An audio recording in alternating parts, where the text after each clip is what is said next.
Hi, it's Will from StormTheCastle.com, and here on YouTube you know me as Epic Fantasy, and this is my latest video. And you know, I've said that over 1,000 times. I used to have over 1,000 videos. I took a bunch of them down because I'm diversifying my stuff. But I've been on YouTube now since 2006. 16 years.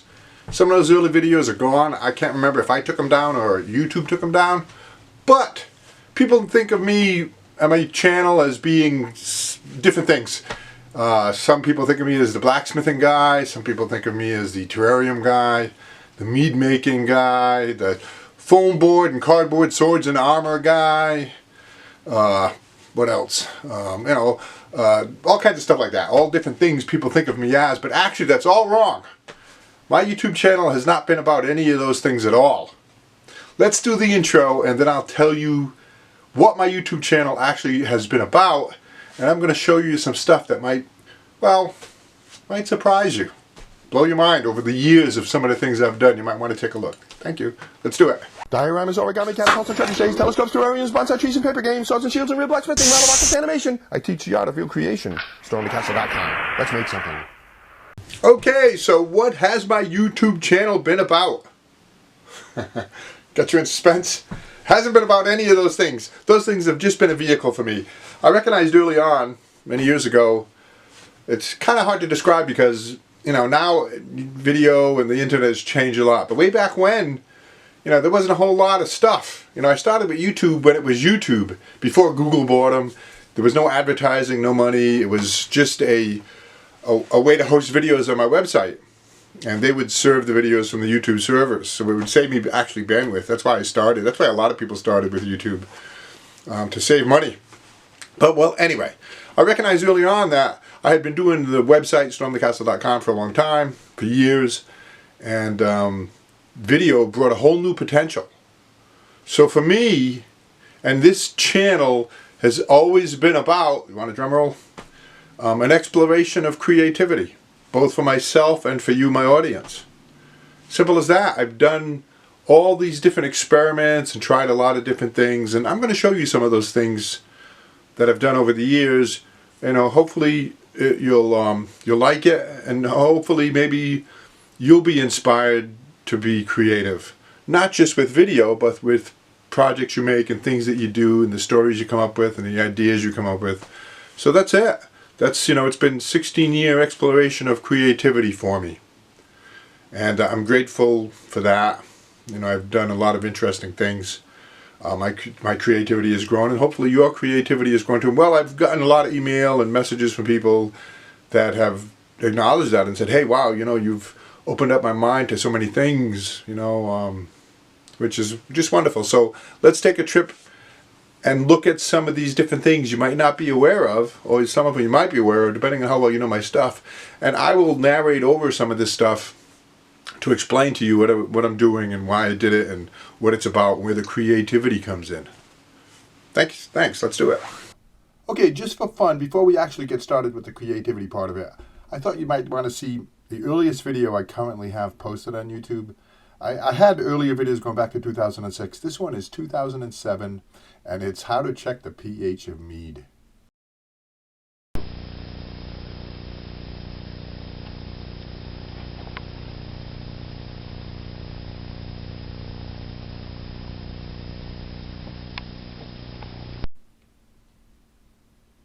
Alright, and now this short snippet here says a lot about my channel.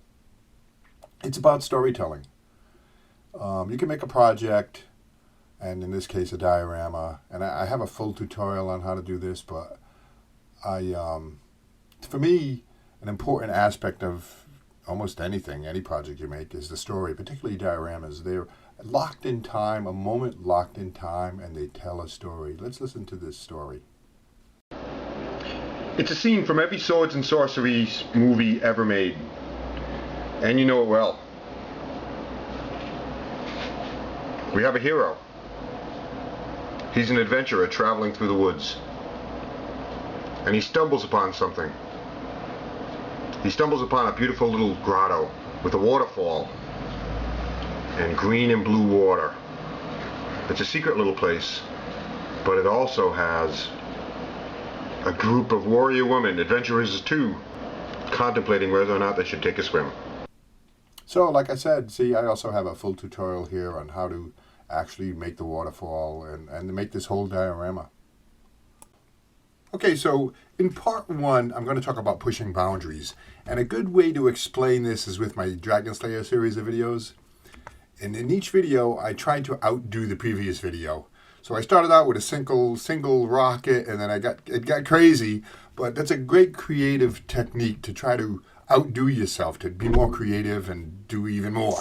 So let's take a look. So this first one here, and I think this is 2008 maybe? It was the Dragon Slayer. Single barrel rocket launcher to take down a dragon.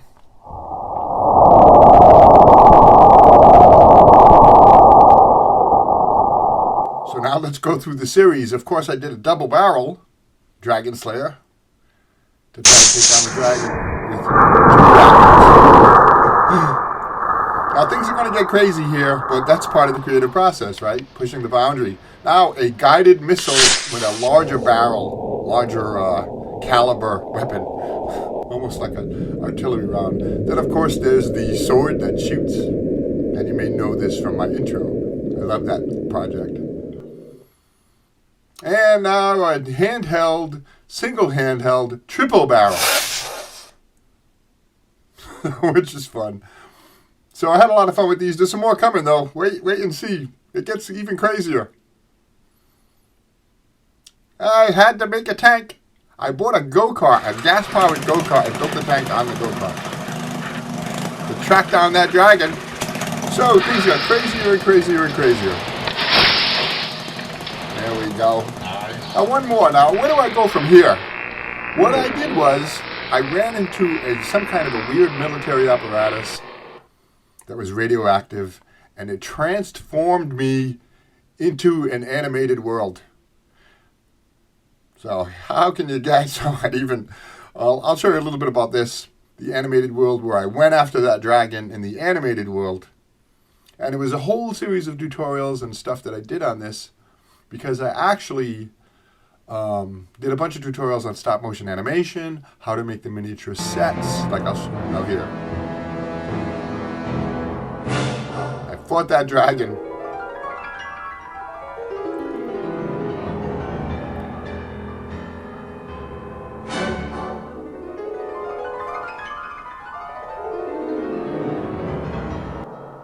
But here, let me show you the miniature sets now. It was a lot of work and a lot of fun, and I mimicked my actual house. See this? See that? The couch, the table, the clock, the bookcase, the color of the walls, the floor, everything. The curtains.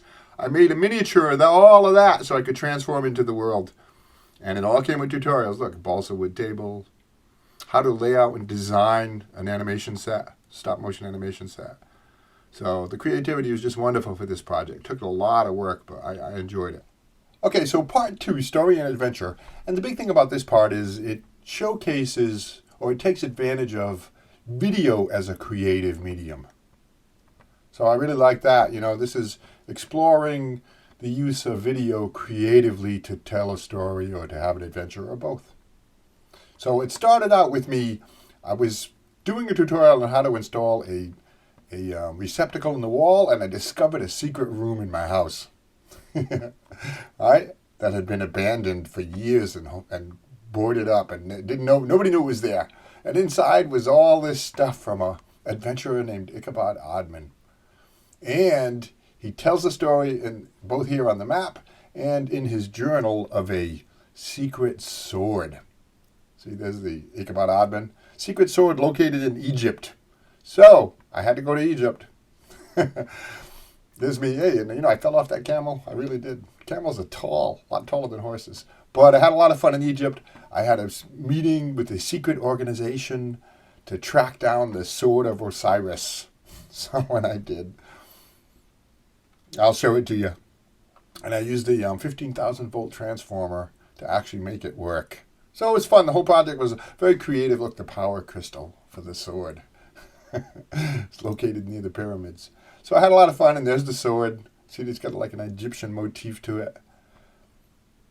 And let's take a look at it in operation. And can you tell me what that's called? That's a Jacob's ladder. I put a Jacob's ladder right in the sword. That's kind of creative. I like it.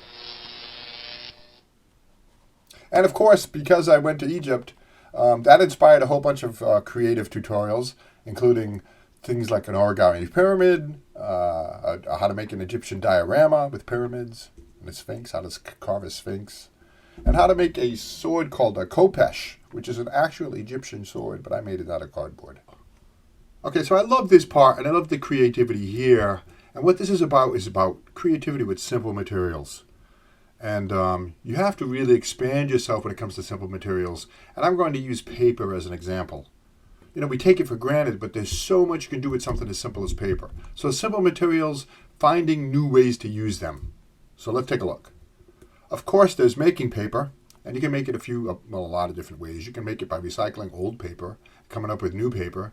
But here, this is a good example of creativity is, if you're making your own paper, you can then mold it. And these are tents that went on a diorama, Storm the Castle diorama that I made. So you can mold paper when you make it yourself. Of course, paper games.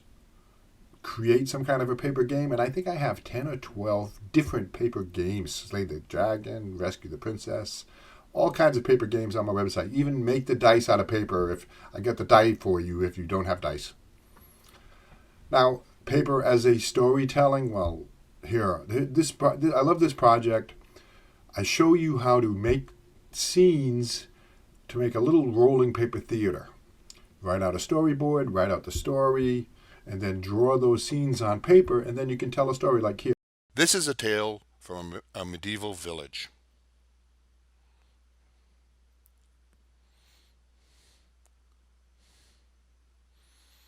Tui was sitting on the edge of his bed as night fell, wondering, as he did every night, when he would have a grand adventure. Okay, so I'll scroll quickly through the story, but isn't that wonderful? I think this is just beautiful. I love this. I actually have a bigger one too that's about 4 feet in size. But you know, the creative possibilities here are endless. Tell a story, draw out the scroll, write out the script, do scenes, and now, when we're talking about paper, we have to talk paper castles. This is a castle that I designed. You can download it for free and print it up and put it together. It's called Merrymead Castle, and it has an observatory. Then there are scene boxes. On a trip to Japan, I saw these things called tarabanko, these little scene boxes. So I have a whole bunch of these scene boxes. And I would be remiss if, when talking about creativity in paper, I didn't mention origami. So I got a bunch of origami projects, including this origami ninja throwing star, which is a fun project. Pretty easy to do, too. Now, this is a beautiful project, and it combines several different things. It's all paper, and that tree is actually a brown paper bag. But the thing I like about this is it's kind of like origami. It's also kind of like bonsai, and it's all paper, even the flowers. Love that project. And you can use paper to do stop motion animation. I got tutorials on this too. So the creative potential with just paper is amazing. I say, you know, this is, if you could come up with new ways to use paper, there's 1,000 different things that would really expand your creativity. And I would be remiss if I didn't mention the medieval scroll. This is paper that we made. That's handmade paper, drawn on and then rolled with some dowels into a scroll. Many people have actually made this project. Wax seal it, and you get an official paper scroll, medieval scroll. Okay, so part 4, seeing things sideways. And it's kind of hard to describe, but but it's trying to look at things in a different way. And it takes some exploration of this, and it's very creative to do. And a good example of, it's kind of almost ironic, but a good example of seeing things sideways is this sideways catapult. Why does a catapult have to be a certain way? Well, I said, it doesn't. How about a catapult that shoots sideways? Now, don't let that mistake you. I'm not talking about doing everything sideways. I mean looking at things in a sideways kind of way. Here's a multi-pult. I call it the multi-pult. 5 shots. You pull it once, and each arm triggers the next arm. It's like which is kind of cool. So looking at things in a different way, trying to find different configurations. And here's another one that I like. It's something I call a biodiorama, and I have several of these types of different biodioramas. This one's Jack and the Beanstalk. That's a real beanstalk that I grew in a pot, and then I created a diorama around it, and there's Jack climbing the beanstalk to get to the giant. So a biological diorama, or a biodiorama I call it, that's kind of looking at things sideways. And when we think of dioramas, while we're on the subject, you think of them as being laid flat on a table? Nope. Why not put a diorama on the wall? This is a very complicated diorama that I made. It took me a long time to make this. I got a bunch of videos on it, but I call it the wall diorama. And that's it. So how can you be more creative? I've done a lot of creative things over the years. I'm very grateful for all of that.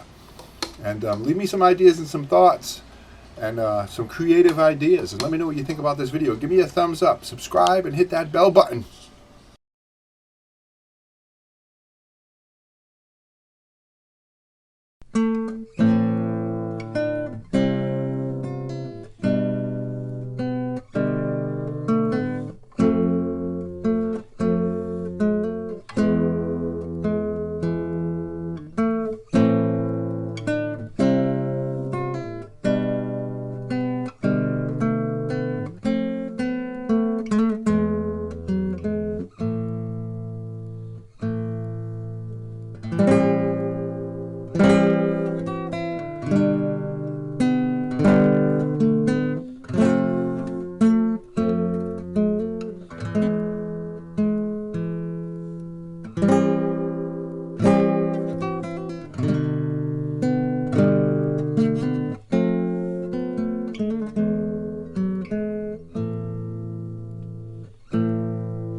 Thanks for watching that video. I hope you enjoyed it. If you're a subscriber, thanks for subscribing to my channel. If you're not a subscriber, hit that button. I always have lots of fun and interesting and very creative projects. I do 2 new ones every week. As an example, here's a couple more videos you might want to watch.